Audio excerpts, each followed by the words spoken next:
সোমবার ১০৪তম ঢাকা বিশ্ববিদ্যালয় দিবস। দিবসটি উদযাপন উপলক্ষে বর্ণাঢ্য কর্মসূচি হাতে নিয়েছে ঢাকা বিশ্ববিদ্যালয় প্রশাসন। রোববার এক বিজ্ঞপ্তিতে বিশ্ববিদ্যালয়ের কর্মসূচির বিষয়টি জানানো হয়। উপাচার্য অধ্যাপক ASM মাকসুদ কামাল সোমবার সকাল 10টায় ছাত্র শিক্ষক কেন্দ্রের প্রধান অতিথি হিসেবে উপস্থিত থেকে বিশ্ববিদ্যালয় দিবসের বিভিন্ন কর্মসূচির আনুষ্ঠানিক উদ্বোধন করবেন।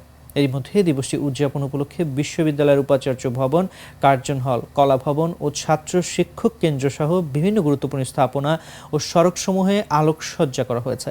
এছাড়া বিশ্ববিদ্যালয়ের বিভিন্ন প্রবেশপথে তরুণ নির্মাণ এবং রোড ডিভাইডার ও আইসল্যান্ড সমূহে সাজসজ্জা করা হয়েছে।